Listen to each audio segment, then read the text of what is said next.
Patriots Beat podcast here on the CLNS Media Podcast Network and on Patriots Press Pass. I'm Evan Lazar, joined as always by Alex Barth. Today is a Q&A edition of the show, so go on and ask your questions right there in the chat. We're going to get to as many as we can for the next 45 minutes or so before the main event of the Boston Sports Minute going into game one of the NBA Finals. But hopefully we can kill some time together for this 9 p.m. tip-off for the Celtics tonight against the Warriors by talking some Patriots. And I want to open on the offense and the direction of the scheme on the offense. So a few housekeeping notes before we do, though.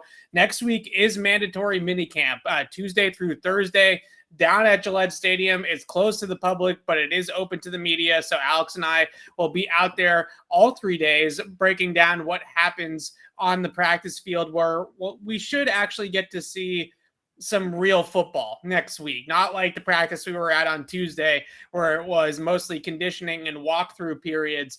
Tuesday through Thursday and next week will be some real football action. No pads yet, but at least some real 7-on-7 and 11-on-11 teamwork that we'll get to see from the Patriots. So I want to preface what I'm about to say with, I think next week is going to be a real indication of where the offense is heading schematically.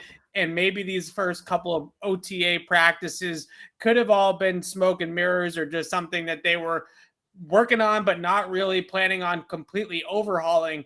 But Kendrick Bourne had some comments today to Mike Reese and Zach Cox out at a charity event about how the Patriots are switching their terminology offensively. He called it a new system that the Patriots are running offensively under Joe Judge and Matt Patricia, primarily under the watchful eye of Bill Belichick. And based off of the things that we have seen in the first two OTA practices, Alex, the indication is that new system will look a lot more like the Shanahan coaching tree than the McDaniels playbook did. So I want to start there and just kind of explain to people what exactly that means, what that is going to look like, who's going to benefit the most out of it.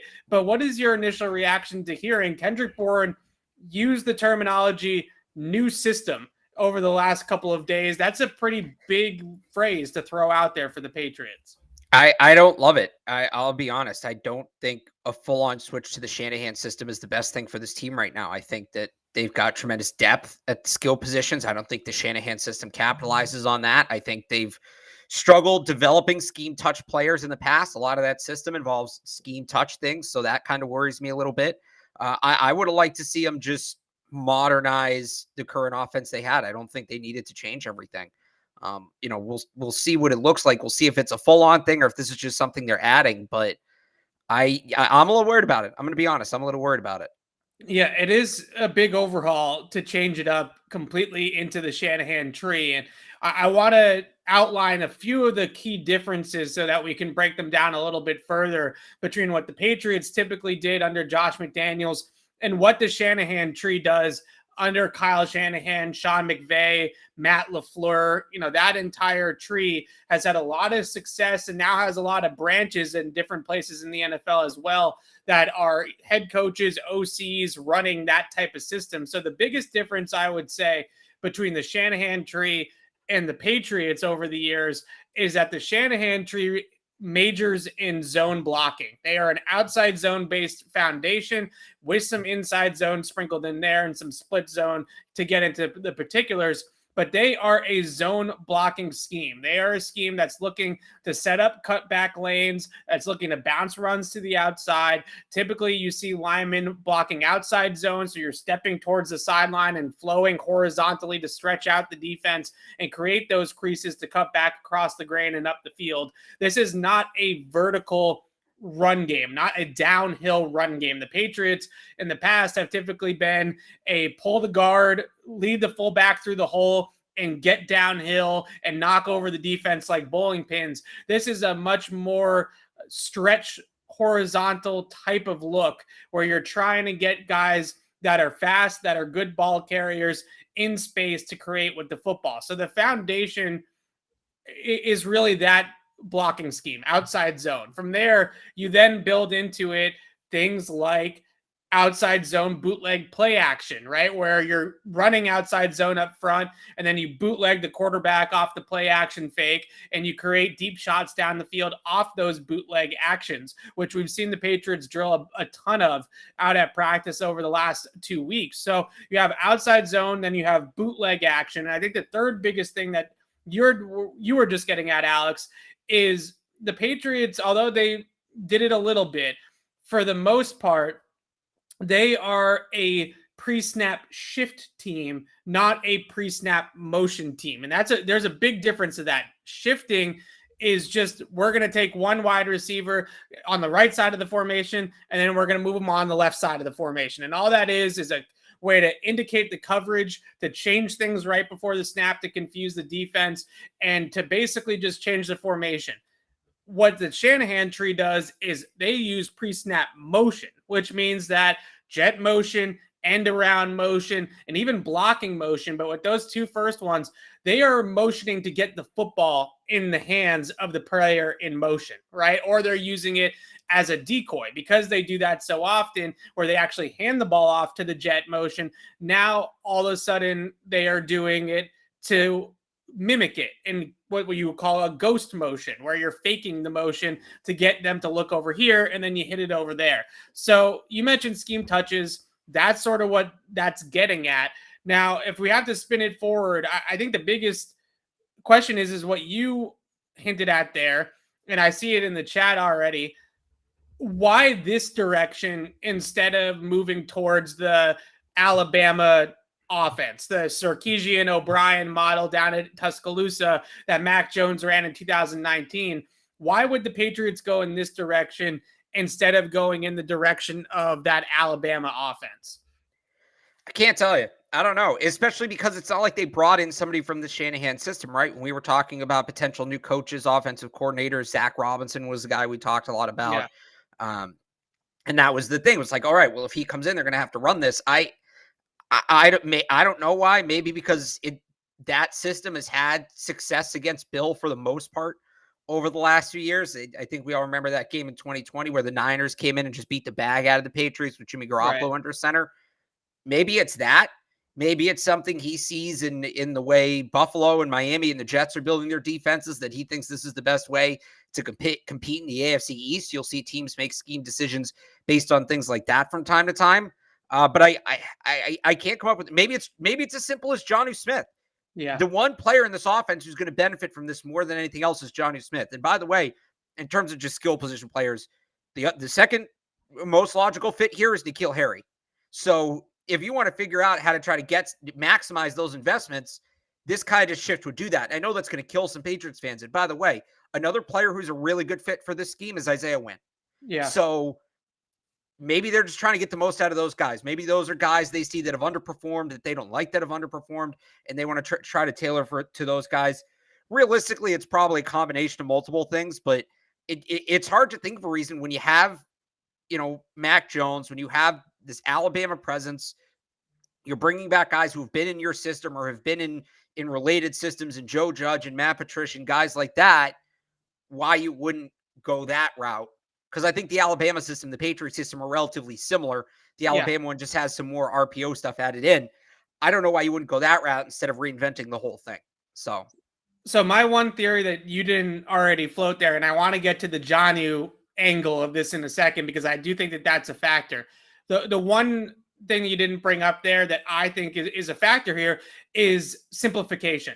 And when you look at notoriously, when you start talking about the Shanahan tree and the way that they operate, it is on the whole a much easier system in the passing game to run than what the Patriots typically do. They do have some site adjustments or route conversions down the field, but you're really talking about conversions that are very typical, I guess is the word, across all levels of football. They're becoming very commonplace, these conversions that they do have in their offense. And it's very it's obvious, right? Like it's okay. So instead of running a post into the post safety, I'm going to run a deep crossing route. So I'm going to go across his face instead of running right into him. But if it's split safety, I'm going to split the two safeties on a real post pattern. That's just common sense. Like you don't run into the defender, right? So most receivers can grasp that pretty easily. Most of the time with the Shanahan tree or with McVay's offense, they have one receiver in their more spread looks when they do typically go shotgun and they take it away from the under center stuff that has an option route. So they have one choice route runner is what they call it in that system. In Los Angeles with the Rams, it's Cooper Kupp that runs those routes. In San Francisco with the Niners, it's George Kittle that typically runs those routes. But it's one receiver. It's not the whole concept changing or evolving based off the coverage. It's little tweaks here and there, sometimes on the outside routes, but for the most part, things are locked in place a lot more. So in some respects, you hear that and you say, okay, well, Mac Jones doesn't need to do that because Mac Jones got a great football mind, a really high football IQ. That's one of the advantages is that he doesn't necessarily need this simplified scheme. I think a lot of the times you hear with the Shanahan tree as well that for quarterbacks, this is the easiest productive system to run in college or the NFL, right, guys? Really, in quarterbacks in particular, Aaron Rodgers won a couple MVPs running this system with Matt LaFleur. It is a simplified scheme in that respect. So the quarterback, it's much easier on him.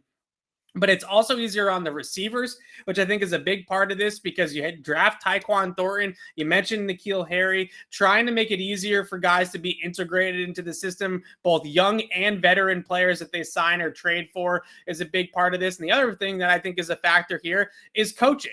Because if you start to get the coaching staff that's relatively new to coaching offense and is in this big turnover with Josh McDaniels leaving, I think that they are trying to keep things simple. And I don't think that it's just about the players. I also think that it points a little bit to the coaching staff and the fact that you try to put this system in place with Joe Judge and Matt Patricia that has been in place for 10 plus, 20 plus years, that has all sorts of little nuances and tricks and things that you really need to know, the nitty gritty details of.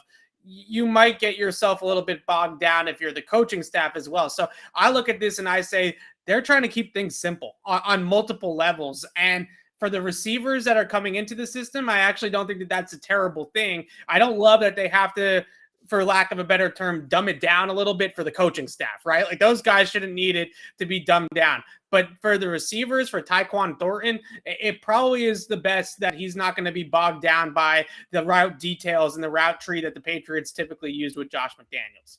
I don't think that, but making it easy for the receivers, I think the Alabama one isn't that overly complicated either, right? And you mentioned Tyquan Thornton there, and they want to make it easier for him to transition. Well, if they're going to be in the Shanahan offense, Tyquan Thornton's not going to play, right? Because he's not going to play a ton because a lot of that is predicated on you have your 5 guys and you're rolling with those 5 guys and you don't really have different sets. You might have different formations, but you're in 11 or maybe you're in 21 with the, fullback, tight end, whatever. But how much room is there for the right now? What is he, 5th, right? How much room is there for the 5th maybe not as on the depth chart? Yeah. Yep. It depends. I don't know. I don't know. I still think that I think it's a bit of an overreaction. So you mentioned where's the fit for Tyquan. I think he has a great fit in this offense long term. We'll see if he grasps it quickly enough. But in this offense, the post route runner is critical because you have to take 2 guys with you down the field, right? Like that's the whole system is predicated on those play action shots down the field off post cross or post corner cross concepts, things like that. That's what they run off those bootleg actions. If you have a guy like Tyquan Thornton running a 4.28, taking the top off the defense, in theory, you're getting that crossing route at the intermediate level, a lot of one-on-one looks. And that's the whole idea of the play is that the post route is really a clear out it's a clear out route, right? Whereas Right. the route that you're trying to throw to, the number one in the progression is that crosser. So if you have Tyquan Thornton over the top, that in theory is going to be his role in that kind of scheme. And that's essentially what he did at Baylor under Jeff Grimes, who's a big outside zone guy as well, is threaten that deep middle or deep third and push it up the field and make guys cover you. So that way there you can open up the intermediate level. The other thing about this that worries me a little bit, and maybe some of my bias, I won't call it bias because I think I'm right, but maybe some of my belief in that Kyle Shanahan's a bit of an overrated coach is coming in here. How Shanahan-y are they going to get? I think there's inherent issues with this scheme that I would like to believe, and I do believe Bill Belichick is smart enough to not dive into, but we'll see with the other two guys, right? Remember, in the playoffs, the 49ers kept putting Trent Williams in the all-pro left tackle, one of, if not the best left tackle in the league. Yeah. And they kept using him as a fullback on like 3rd and 1 and putting him in motion away from the run. Like, are the Patriots going to be doing that with Trent Brown? That won't work. It doesn't work. They lost the game because of that. You saw the Rams, their first trip to the Super Bowl, and for a couple of years after, some of the things about the Shanahan system, you mentioned how it's a little more simplistic. Well, there's less variation. If a team can figure out how to stop you schematically, you can't, there's not as many adjustments you can make out of it, right? You really just, the reason the Rams were able to win with it, and the reason I think a lot of Shanahan teams struggle to win is at a certain point, you go up against a team that's more talented than you. And the reason the Rams were able to win is because they just accumulated the most talent, right? Odell Beckham, and they added Matt Stafford. He was a big addition, and Cooper Kupp, totally went to another level this year and all of that. Are the Patriots at that level? I mean, I think they could be, right? I think they could be in a couple of years, certainly. I like Mac Jones. I think Stafford is probably, borderline MVP candidate. That's probably right around his ceiling. We'll see kind of how the wide receiver turnover continues to go, but there's not a lot of room to move if what you're doing isn't working in the Shanahan system. That's another thing that worries me about it. Okay, so lastly, to wrap up this discussion, then we'll get to some of your questions. Please do flood the chat with as many questions as you can. We'll get to as many of them as we can. You mentioned Johnny Smith, who, if you start to pull down this theory and start to work your way down of who this impacts and the domino effect of them transitioning to this scheme, the player that's set to benefit the most out of this by far is Johnny Smith. He is the exact type of tight end that belongs in that kind of system. A player that can, I think, blur the lines a little bit between what the Niners do with Debo and what the Niners do with Kyle Juszczyk, right? I think he can do a little bit of both of those things.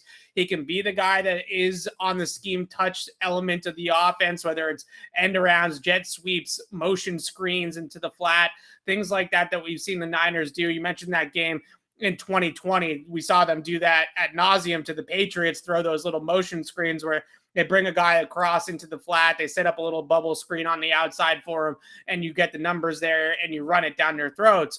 Jonnu, as the ball carrier in those situations, on those scheme touches, his ability to be athletic and block on the move. When you watch this Shanahan offense, you see guys like Kittle, like Juszczyk, they come across the formation, they hit from different angles, they work from the backfield. There's a lot of multiplicity to that role that I think Johnny Smith could thrive with. So the person that's set to benefit the most out of this transition is definitely Jonnu in my mind. Is that a good thing for the Patriots? I mean, it is a good thing to get more out of Jonnu Smith. It might be at the expense of some other things that we don't like, but if they do transition to this offense, then Jonnu Smith should thrive in it, is basically what I'm getting at. I would think so. I mean, it's very kind to that move tight end position, and that's ideally what he should be, right? That's ideally his role. So yeah, he should, if this is the way they're going to go, he should have a bounce back season. Absolutely. Yeah, it's also very similar to what the Titans did with him as well. And there's some overlap there down in Tennessee with Arthur Smith over the years of what they do with their offense. And it's not exactly the same thing as the Shanahan offense, but it's very, very similar. So in a lot of ways, this does seem like a good transition for Johnny Smith. We'll see about the rest of the offense. And let's stick on offense here and ask kind of the second biggest question in the room right now, I think, for the Patriots as we move forward here to next week with mandatory minicamp, is the status of Isaiah Wynn, who is now all of a sudden, I think, at the forefront of trade speculation. We kind of threw it out there right after the first OTA practice as a potential flyer. But once Mike Reese puts you in the notes on Sunday that you could be a potential trade candidate, and Tom Curran writes about you as a potential trade candidate, now this is starting to get a little bit more steam and not just us throwing out theories or throwing out potential ideas or things like that on the pod. Where are you at right now with Isaiah Wynn, who has not reported to Gillette Stadium as of yet for OTAs, the voluntary portion of the spring? He's not participated in those voluntary practices. I assume he'll be there next week for mandatory minicamp unless he's holding out for an extension, which I think is ballsy, quite frankly, on his part, given the way that he's played, to be negotiating an extension at this point when you're set to make $10.4 million, which is easily more money than you're going to get guaranteed in an extension if you do sign an extension with the Patriots. But do you see the Patriots actually entertaining a trade for Isaiah Wynn or trading away Isaiah Wynn, or do you think this is just us looking to fill time? I could see it. I think it depends, and I've talked about this before. I think it depends on how they view Justin Herron, right? Or maybe Andrew Stuber or any of those other tackles. If they feel like they could get replacement level value at either the left or right tackle, or it could be, if they want to put Michael Onwenu at right tackle again, which again, I think they should. I think that's his best position, right? And they feel comfortable with Trent Brown at left. Basically, if they feel like they can get level performance with or without Wynn on the roster, it makes all the sense in the world to trade him, and there's precedent for it. That's what they did with Sony Michel last year, right? Ramondre Stevenson showed he was going to give them approximately, at the time, it looked like, all right, well, he'll give us at least what we were expecting from Sony. So then Sony becomes expendable on a contract year and they traded him. And tackles a higher value position. Isaiah Wynn's had a better career to this point than Sony Michel had to that point. You're going to get more value for him. Especially, I think a team with a chance to sign him, if a team really likes him, and I think that he would be valued more elsewhere than here based on scheme fit. Although if they're going Shanahan, maybe not. But I think a team with a chance to sign him without him hitting the market, there's some value in that as well, right? So if they feel comfortable with it, yeah, it makes a total sense. It makes total sense, and it's something that they've shown they would do. I'd totally buy that. But if they don't believe in Herron, if they don't believe in Onwenu at right tackle, if they don't like, any of the other options on the roster, then it becomes a little bit trickier because you're making yourself worse at a very crucial position. So yeah, I buy it to the extent that I think they would do it. I think there's some other unanswered questions that I don't know if it's definite, but it's, if the conditions are right within the building, which they could be, then it's definitely a possibility. Yeah, between Justin Herron, Mike Onwenu, I'll put Yadni Kaju's name out there. You will. Put it out there. That's your guy. You will. It's true.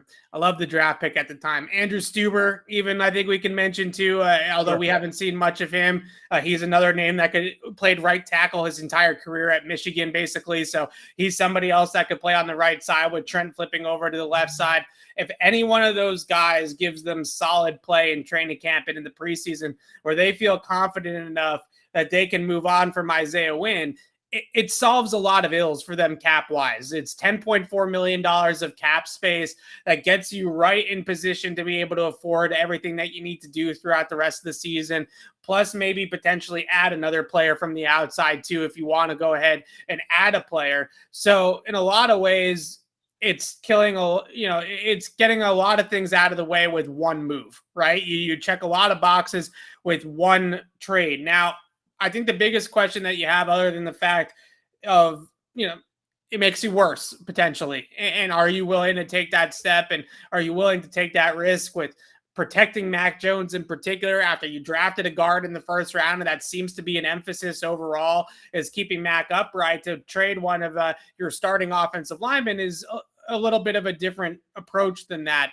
I think the other thing that you have to bring into this conversation is compensation, because quite frankly, he's not been very good over the last couple of years, and he's been injured in and out of the lineup.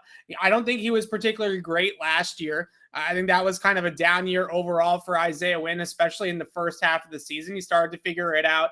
Once they moved Ted Karras in at left guard and Onwenu to the bench, it stabilized it a little bit for Isaiah Wynn at left tackle. But for the most part, that was not a great season by any stretch for Isaiah Wynn. So when we start to have these conversations about moving Wynn, the question is not just, okay, the cap space might help them, right? That might help them operate a little bit more smoothly throughout the rest of the season. But what exactly are you getting in return for Isaiah Wynn? And if you're going to get a conditional 6th round pick, then is it really worth it just to save the cap space, or is it better to hang on to the player? The other thing I would add is you kind of want to look at this big picture, right? They've already lost both starting guards. If you trade Wynn, that's 3. Let's say you move Trent Brown, you suddenly have 4 essentially new offensive linemen from last year. And we remember early last season, it's expected with a rookie quarterback, but early last season, communication was a big problem up front. And Mac talked about it, and David Andrews talked about it, and a lot of guys talked about it, right? They just kind of had to get used to it. And again, that's growing pains that comes with the rookie quarterback. That's part of it. But do you want to now do that again in year 2? And again, they're already down 2 guards. And it helps that Michael Onwenu was here last year and he started some games, so that makes it a little bit easier. But now you're looking at 4 new guys up front, a new offensive system, a new number 1 wide receiver. Now we're approaching on dinking around with Mac Jones development territory. And that's no quarterback coach. That's the last thing. That's the last place you want to be, is dinking around with your young quarterback who had a promising rookie season. That is what the Jets do. That is what the Browns do. That is what the Bengals do. You don't want to be doing that. So again, I think I wouldn't not trade Isaiah Wynn just because I'm worried about Mac Jones development. It's not to that extent, but things are starting to add up here. And unless you get a good deal and you're confident in who else is coming in, it does feel a little bit forced, because I think there are some risks in moving him, even if he's not everybody's favorite player. Yeah, if I had to make a bet on it on June 2nd here, and granted I say it's June 2nd because it's June 2nd, right? So we're a long way away from this decision. If I had to make a bet here, though, I'm with you with what you just said, Alex, and the fact that that's just a lot of moving parts in one offseason. I think that he ends up staying put and probably walks next year in free agency to a team that's willing to actually pay him some capital, but not the Patriots. But it's probably better off for them to keep the continuity, to keep the player. And then if he does have a good season, well, then you get the comp pick in 2023 for him signing elsewhere in free agency, right? So that I think is probably the best case scenario for the Patriots. If this was a different situation, if McDaniels was still here and they were still doing things the same way and all that type of stuff, I would look at it differently. I'd probably look at it differently if they had Shaq Mason still here as well, to be honest with you. But yeah, certainly.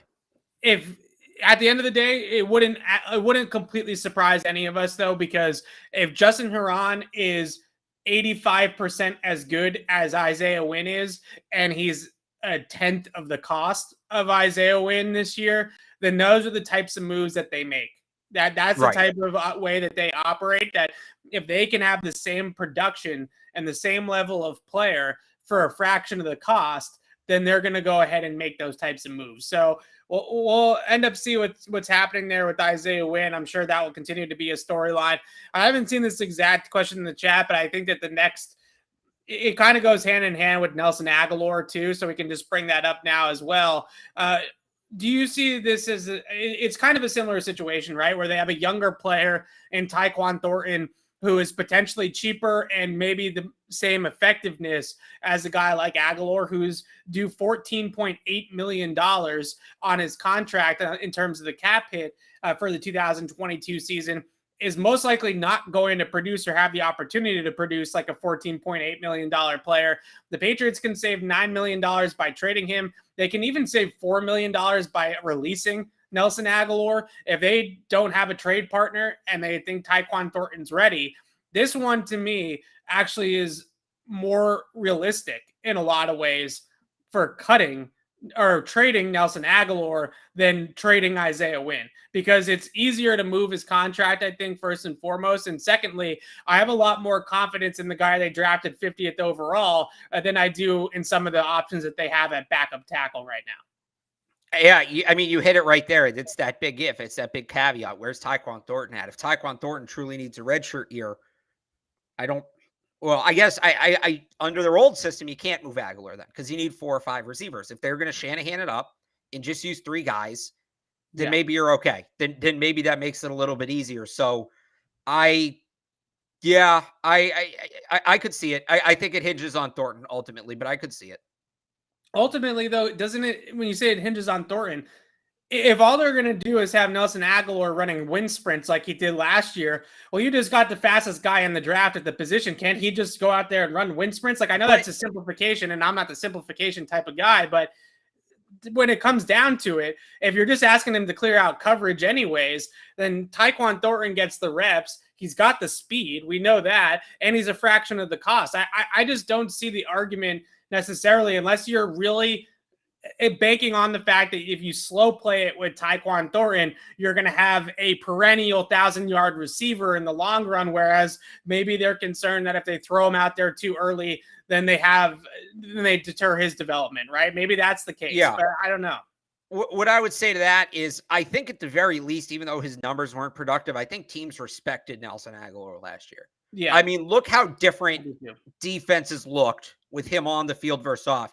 You were forcing defenses into too high looks for the most part with Agholor on the field. When he's not on the field, like in that Buffalo game, they're putting 9 guys in the box. Yeah. You can't have that. Our team's going to respect Tyquan Thornton the way they respected Nelson Agholor? I don't think so, at least not right away. And maybe Thornton can make them, but that's an awfully large bet you're making, because if they're going to put, especially if you want to go Shanahan, if you want to go West Coast, and they're going to have 8-9 man boxes and just sending linebackers downhill, you're going to be absolute toast. That's not going to work. Yeah. So it's a risk. Thornton has to show something in the preseason that's going to make defenses respect him. Keep 2 safeties deep, put top corners on the outside so the corners can't, if they're, corners can't jam inside and throw off timing, because with a lot of this play action motion stuff, it's all timing, right? It's a timing based offense. I'm not totally against moving Agholor. I think it's a major risk if you don't know for sure what Tyquan Thornton can give you. And I don't think we have the answer to that yet. I don't think they have the answer to that yet, right? Sometimes we talk about these hypotheticals and I say, well, they know in the building. We just don't know and we have to guess. Yeah. I don't think they know in the building at this point. So, yeah, I think we can't answer that question right yet. But right now I'd be leaning they can't move them. Yeah, it's an interesting conversation. I just feel a little bit more confident in Tyquan Thornton actually becoming a good enough player on the outside to make defenses respect the vertical route and open up the intermediate stuff. And I think he can get there eventually. Can he get there in year 1? Yeah. Yeah. Fair enough. All right. Let's go over to defense. A question about Marcus Jones here. We haven't talked a ton about Marcus Jones in the 2 OTA practices and the recap shows because he hasn't really been a big factor. We've thrown out there that he's probably going to be more of just a return man in year 1, and maybe that ends up being the case. But what is your outlook right now on Marcus Jones? I know there's a lot of Patriots fans out there that are clamoring for this guy to get touches on offense and just to get the football in his hand some more and see him do some different things. Where do you think this is headed with Marcus Jones? The offense thing, it's very interesting, and I don't hate it, but that's a year 2, year 3 thing, right? Even looking back at Devin Hester, the Bears didn't start playing him on offense till year 2, really till year 3. Year 2 was like an emergency thing. They were banged up, right? I'm not saying Marcus Jones is going to be Devin Hester, but it's an unusual situation. It's the closest comp we have. I think he's mostly a returner this year. I think there'll be some games that don't jump down my throat because I don't think he's the same player. But remember, like Juwan Williams early in his career when he was the tight end stopper, there were certain his role really varied game to game. When they played the Chiefs, when they played the Raiders, when they played the Dolphins, these teams with these big elite tight ends, he would be out there more. Other games, not so much. I think you see something similar with Marcus Jones, where when they play the Dolphins, right? The Dolphins is a big one, who have 2 elite, fast slot receivers. And Marcus Jones very fast, right? When they have to defend Jalen Waddle and Tyreek Hill, that's probably a Marcus Jones game. That's probably a game we see him on the field a bit more. Other situations, they go up against the Jets who have some bigger guys, not quite as much. I think Jonathan Jones is still the top slot corner. I think he's still going to be the number 1 in that role. And I don't think Marcus Jones, I don't think either of them are playing much on the boundary. They're both pretty much slot specific defenders. I think Jones is going to be a returner with game to game usage. And then Jonathan Jones, a free agent at the end of the year, he moves on. And then this time next year, we talk about, will they need a big year 2 jump for Marcus Jones because he's replacing Jonathan Jones, right? I think that's the way that sort of goes. So you kind of hinted at it there as well. And I think the biggest thing for Marcus Jones to play on defense has nothing to do with Jonathan Jones this year, maybe next year, but it's actually more to do with Miles Bryant, right? Can you beat out Miles Bryant I for think he that can. backup nickel role? It's really what it is the backup nickel. And at that point in time, I think he can as well. And you start to look at their size. I know everybody's knocking Marcus Jones for his lack of size. I would venture to say that him and Miles Bryant are pretty much exactly the same size, right? Miles Bryant. He also plays the game much bigger than he is. Jones does. Yeah.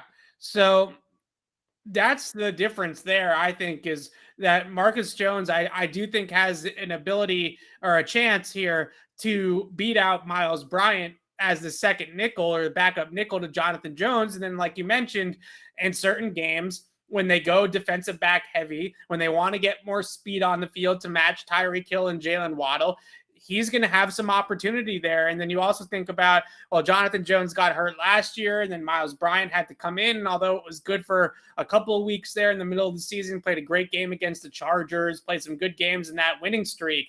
Once the sample size grew, Miles Bryant started to get exposed. Then the Isaiah McKenzie game was kind of the cherry on top, right? So I think that that's the biggest thing for Patriots fans that you can be optimistic about with Marcus Jones, is that you can hope that he's a better player than Miles Bryant, and maybe it gives the Patriots some better depth in the slot this year than what Miles Bryant was able to give them last year.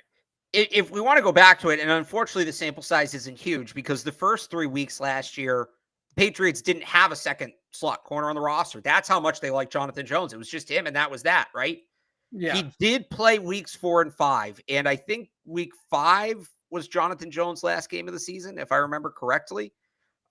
Miles Bryant did. So his usage rate as the second slot corner was 12% against Tampa and then 19% against Houston. So I think that's probably what you're looking at in this, this year for I keep wanting to say Malcolm Jones. I don't know why. This is what you're looking at for Marcus Jones. I'm trying to see, so Jonathan Jones did play in the Houston game. So the 2 games that Miles Bryant was the true backup slot, 19%, 11%. That's the role that Marcus Jones is trying to win right now. And that's probably what his usage is in year 1, assuming Jonathan Jones is healthy and stays on the field. Yep. I'm with you on that one. All right, let's flip over back to the offense here for a second and pull up this question, which I think is a good one, because assuming the Patriots run more 2 tight end this year, more than 12 personnel, you're going to have 2 wide receivers on the field in those packages. Which 2 wide receivers are out there? Which 2 wide receivers do they put out there in those packages? I think is going to be very, very interesting. From the 11 personnel looks that we've seen, it's been mostly Parker, Myers, and Bourne as the top group. But when they've gone 12 personnel, Agholor has gone in there a little bit more for that speed factor, right? On first and second down, you want to stretch the field, take the top off, whatever phrase you want to use, off those play action passing plays. So when they go 12 personnel, 2 wide receiver, who do you expect to be the 2 wide receivers on the field as of right now? So this is where I hope they keep some of the Earhart Perkins offense, philosophy, right? Yeah. There should not, ideally, if this is what they're going to do, there's no definitive answer to this question. It's a mix. That is the best thing for them to do, right? Because you can come out in the same formation and run the same play in terms of what it looks like on the whiteboard, right? But if you run it with Agholor and if you run it with Agholor and Bourne versus running it with Parker and Myers, those are 2 very different plays. Those are two plays the defense has to defend differently, even though it's the same formation and the same schematics, whatever you want to call it, the same X's and O's, right? So I would love to see the mix and match. I don't want there to be a definitive 2. I think that's been the strength of the Patriots offense when it's at its best outside of 07, is they can mix and match the pieces and create essentially different looks from the same look and really keep defenses on their heels. So who are their 2 best receivers? I think Parker and Bourne. But I would still mix and match and give defenses different looks because it expands your playbook. And maybe it's more complicated. I don't know. But I love that for the Earhart Perkins system. Even if they're going to go Shanahan, I'd like to see them keep that philosophy of it.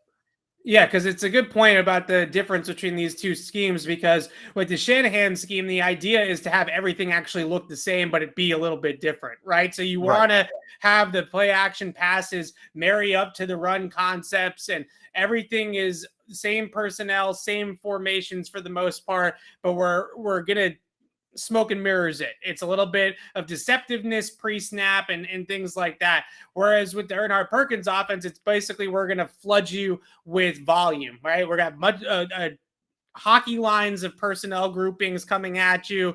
We're going to change things up. We're going to have guys running from different spots. Everybody's an X receiver, right? A tight end can be an X receiver. A running back can be an X receiver. That's the Earnhardt Perkins offense. With this offense, it's making sure that every single play looks exactly the same until they hit it differently, right? And that's sort of the idea of it.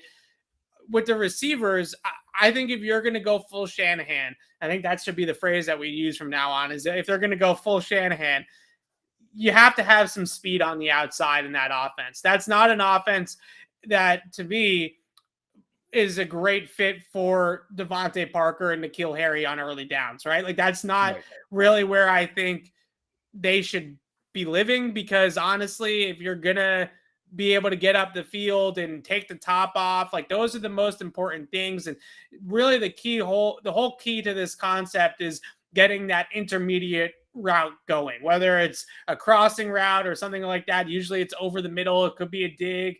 It could be something on the inside like that.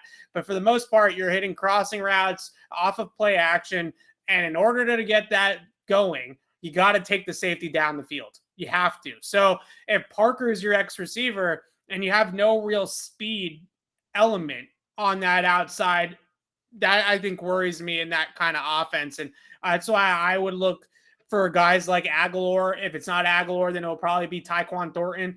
Those two guys to play on first and second down a little bit more than maybe the Parkers would, because of that need for speed on the outside. And then you look at the inside receiver, the guy that's going to be running the crosser, and you start to get into that Myers-Bourne battle. And I think that that's where you have to look for that route runner. Early indications, I would favor Bourne there a little bit as well. So maybe you're looking at 12 personnel of Agholor and Bourne, which I think is decent explosiveness from what they've had in years past. Like, that's pretty solid in terms of ability to create big plays and get up the field, relative to especially to what the Patriots have had over the last couple of years.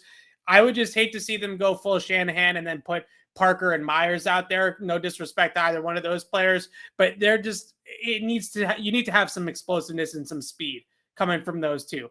I don't know if those two guys really bring it to you. Right. Yeah. No, I'd agree with that.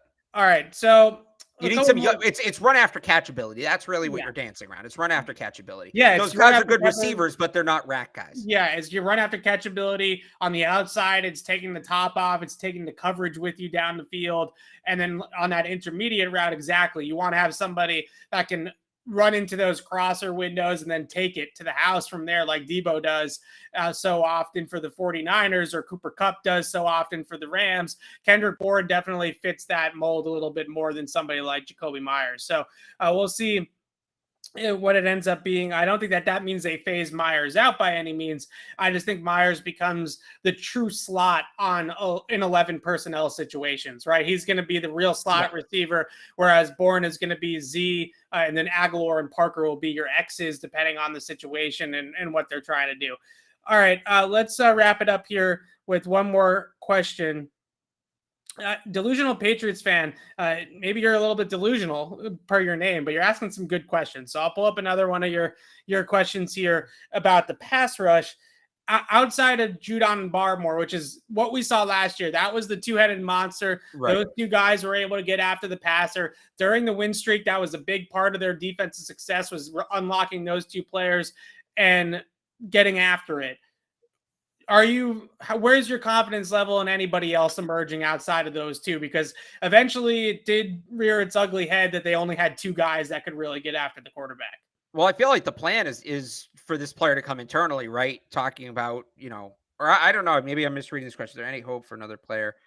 Okay, I thought he was asking about like adding like free agency. Like, I don't know about that. Yeah, I think the plan is for somebody like Josh Uche or Ronnie Perkins to step up and fill that role. I think that's the idea, and it's too early to tell because they're not even wearing pads, and you can't judge the front seven in these kind of practices, but I think that's the idea pretty much.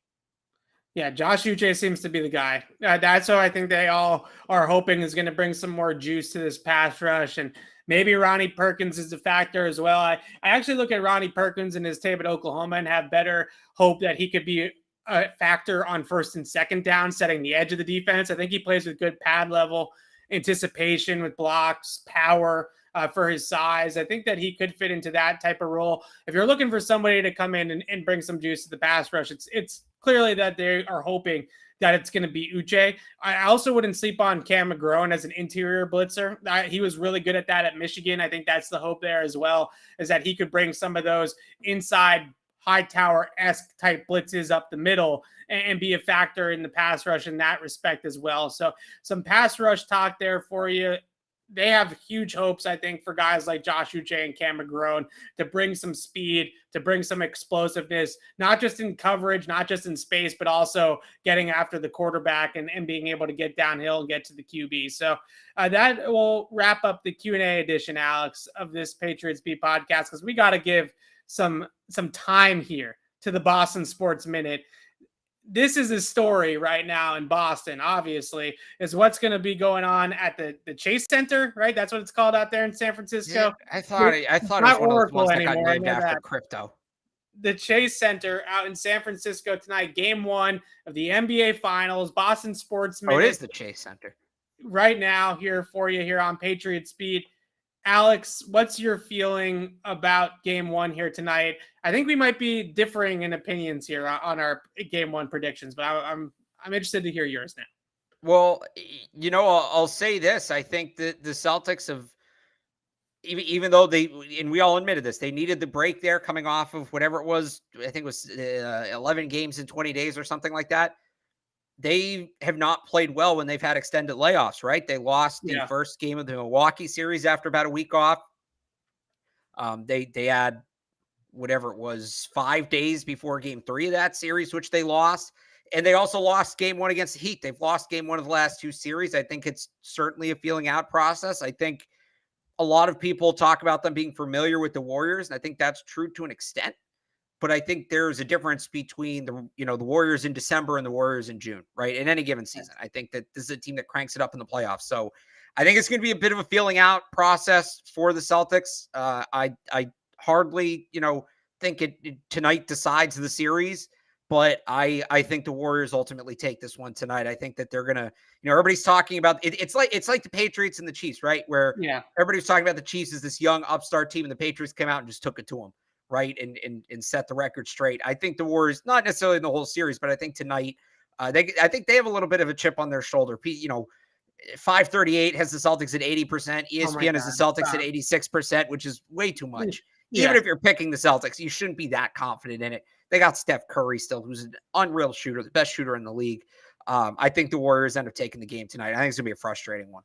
So before we get into what I think of this game, I just want to go on, and usually you're the anti-math guy on this show, right? Usually you go after the nerds. I'm going to go after the nerds for a second when what you just said about 538 and ESPN Power Index. My read on those two situations is that I think that those models are full of shit. And I mean that they're full of shit, not because I don't think the math works or the model works. I mean, but the math doesn't work. Just let me finish. I think they're full of shit because I think that they are more concerned about engagement than they are about being accurate. And putting the Celtics out there on a graphic and saying that they're an 80% chance to beat the Warriors gets a lot more engagement than saying that the Warriors are 80% favorites over the Celtics, right? Like the Celtics getting the underdog status by 538 is what we all expect them to be, is the underdog in this series. I think that that's 110% clickbait. I think that they're twisting the numbers a little bit there to get people riled up and get engagement. I think that you can throw all those out the window, and Vegas agrees. Vegas doesn't care one bleep about what 538 says. Their Warriors are favorites in this series, not heavy favorites, but they're comfortable favorites to win the series over the Celtics. The reason why I like the Celtics tonight in this game one, though, is you mentioned that the Warriors might come in the old guard with the chip on the shoulder. We're too old, we're too slow, like Edelman was barking at Brady throughout that playoff run in 2018. When you turn on the national media and the Celtics, all of them, you hear Jason Tatum and Jaylen Brown after Game 7 in the Eastern Conference Finals. Oh, they wanted us to break up. They thought we had to, couldn't play together, right? That was the rallying cry. Marcus Smart goes to the podium all the time and says something similar along those lines, that nobody believed in them.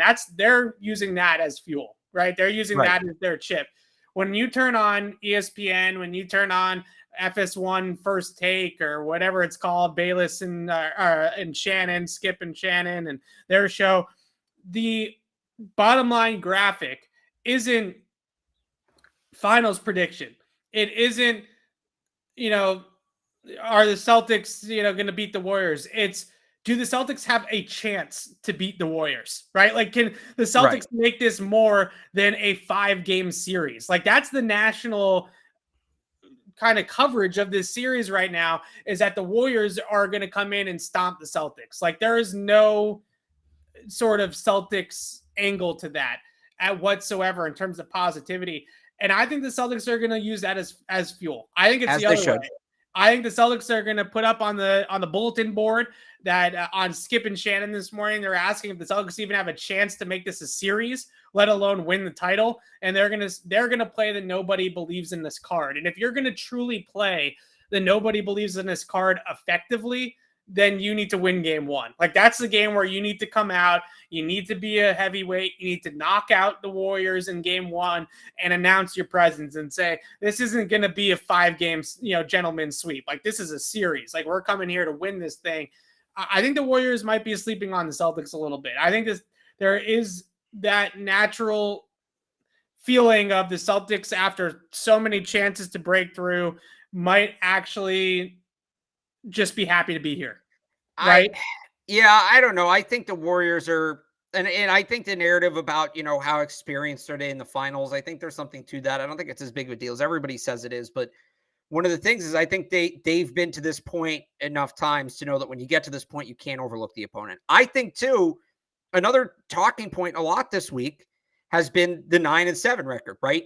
Yeah. The Celtics are the only team in the Steve Kerr era to be over 500 against the Warriors. And I think the Warriors are, you want to talk about bulletin board material. If I'm Steve Kerr, I'm putting that up there. See, it's already decided. They beat you in December. So the national media is saying that this is already over and we're going to lose. Like, that would be my message. That would be a real, I mean, look, we've seen like Rodney Harrison in 03 is kind of the poster child of spitting narratives. Like, that 03 team was the favorite from the jump. And he was out there saying nobody believes in us. But if the Warriors try to make the nobody believes in us argument, then they're not trying to. They are. I mean, Draymond's doing it. They're talking about, like, everybody thinks we're old. Everybody thinks we're washed up. We were away for 2 years. People think that's it. And I'm telling you, that 9-7 record, they're not. I don't think the Warriors. You texted me this earlier this week, and I kind of agreed with you then. I'm actually coming back on that.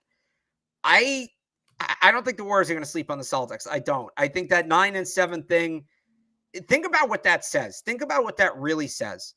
If the Warriors can climb over 500 against the Celtics, which unless this series goes, if they win the series in less than 7 games, they would do, for a span of whatever it is, however long Kerr's been there. I think this is what, 6th year? We're going pretty long on Kerr now. For the span of however many years it is, you have a winning record against every other team in the league. That's Brady Belichick-esque, and it's different because it's basketball, it's not football. But I think there's something to that. I think that's something the Warriors can use, and it's been out there. There was a big graphic on SportsCenter about it. It's been out there. They know about it. I don't think they're sleeping on the Celtics. I think they know better than that. Okay, fair enough. If for the Celtics to have a chance in this series, to me, I think they need to come out tonight and at least make this a close game against Golden State. If not, win it, but they got to come down to the wire with it. I don't think that you can do what you did against Milwaukee, what you did against Miami, where you sleepwalk through game one and then end up winning a 7-game series, because I don't think Golden State's going to leave the door ajar like the Bucks and the Heat ended up doing for the Celtics after winning game one.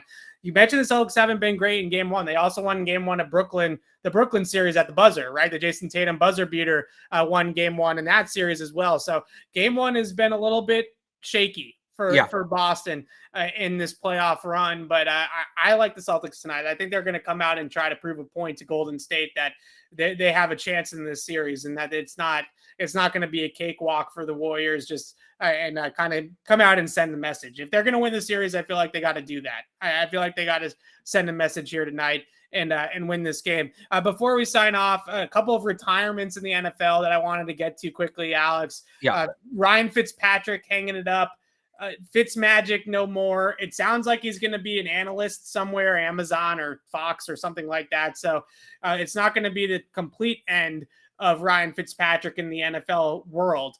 But what's your take on Ryan Fitzpatrick's career? Because you know me, I hate fun, so I'm lukewarm on Ryan. Right. Yeah, I can see you're not liking Ryan Fitzpatrick. By the way, started the second most games of any quarterback against the Patriots in the Bill Belichick era behind Peyton Manning.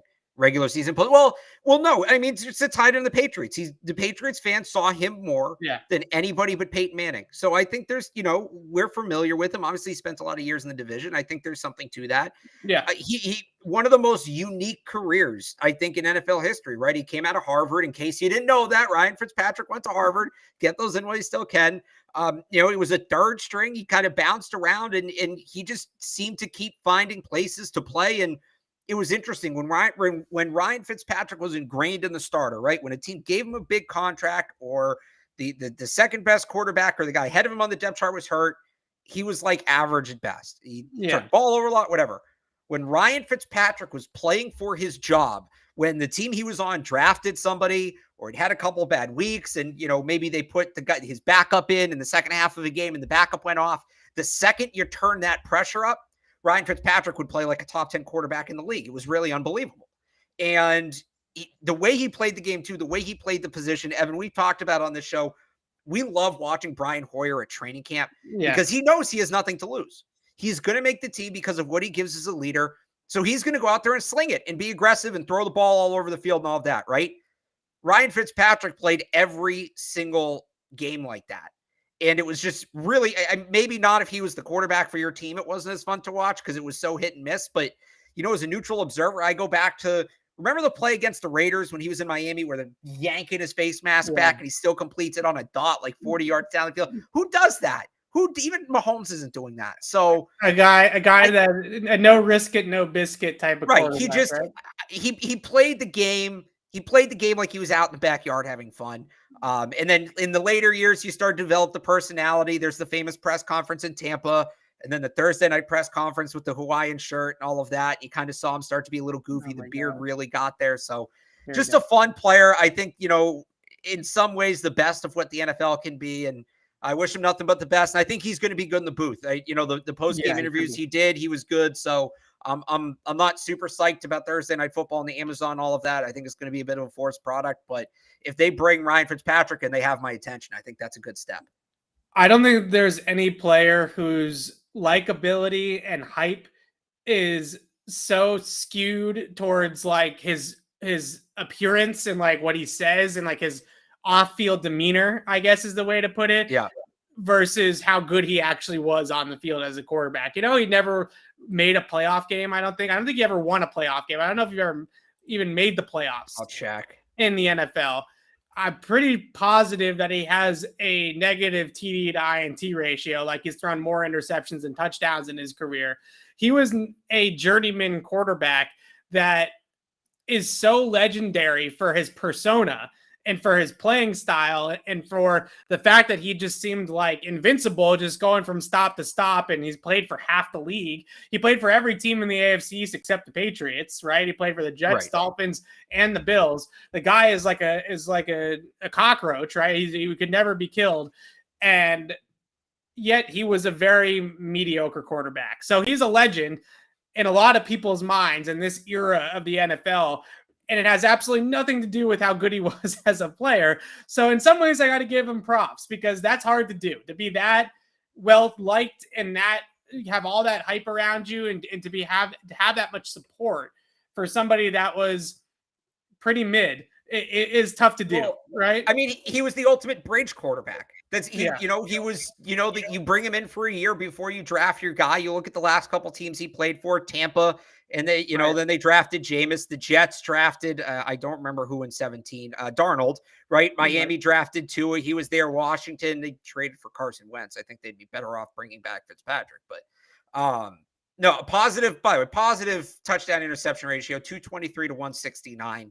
Okay, so I was being a little bit too mean for him on 60% completion percentage on his curl, like just over 60% to the decimal, and 210 yards per game. And he could run a little bit too. Let's not forget he could run a little bit too. Where's his rushing stats here? Rushing yards per game, 16 rushing yards per game. I said it to you earlier rushing today. Touchdowns. He thought he was Brett Favre, but he was nowhere near as talented as Brett Favre. But he played the game like Brett Favre did, right? Just slinging it, an absolute gunslinger. He's like a folk hero. That's why he's celeb. He's like a folk hero. He was something out of a video game. He was fun. Yes, there you go. So there's Ryan Fitzpatrick. Frank Gore also technically retired today, but he's been out of the NFL, I think, for a year or two already. So I don't know. He was in the league in 2020, just 1 year. Okay, so he was basically retired already. Top 5 all time in rushing, right? I think he's third. 16,000 yards exactly. Yeah, tons of yards on the ground. Rushing yards. He is third all time with 16,000. Really good longevity. I don't know if he was ever really special as a runner, but the longevity was there for Frank Gore, right? To stack up those rushing yards. It's kind of like, the old Barry Sanders versus Emmitt Smith argument, right? Emmitt Smith wasn't as flashy, but he got the yards and he got the accolades. I think Frank Gore is not Emmitt Smith, but he's certainly in that category of somebody that was just a workhorse that tallied up yard after yard after yard and got to third all time. And then lastly, Alex Mack, the center. Wait, I'll say real quick on Frank Gore, who, by the way, 9,000 yard rushing seasons, which is the 5th most all time, but the most since 2000. And obviously we know the game changed a lot in the early 2000s. So I think that is significant. And he came into the league in 2005, really started playing in 2006. I hate the idea that, for the most part, I think using durability as a Hall of Fame qualifier is a little off. But I think at that position, you look at running backs, how many running backs play 8 years in the league? And he came into the league with injuries too, remember? Right. And a lot of people thought that he would not play more than 4 or 5 years, and he ended up making it this long. And he played 16. So average exactly 1,000 yard season. So at running back, to play that long, third all time in rushing yards, I'd put him in. I think he belongs in. Yeah, I think he'll ultimately get in. Really quickly, Alex Mack, the center, with the 49ers now, right? And was with the Falcons in Super Bowl 51, played Super Bowl 51 for Atlanta with a broken fibula. That's a football guy. Like he was a football guy through and through. Really, really good athlete. One of the better athletes at the center position in his prime is kind of like Alex Mack, Jason Kelsey with the Eagles. Those were the two guys that could really run at that position. Really good player. Alex Mack, he retires as well. Big loss for the 49ers. He was kind of a pivot guy, as obviously at that center position for that offensive line. That's going to be some big shoes to fill. But those are the 3 retirements today in the NFL. Kind of retirement day around the league was Mack, Fitz, Gore, hanging them up in the NFL, and I'm glad we got to discuss those guys a little bit and reminisce about their careers. Even Ryan Fitzpatrick, who I think is right. Oh, no, I was going to make you do a Ryan Fitzpatrick segment one way or the other. I'll say this. So the Browns in 2009, when they drafted Alex Mack, and this is kind of heading into really some dark times for the Cleveland Browns. Yeah. They had 4 picks in the top 52. They took Alex Mack in the first round, then 3 second-round picks. Brian Robisky, Mohamed Massaquoi, David Vicune.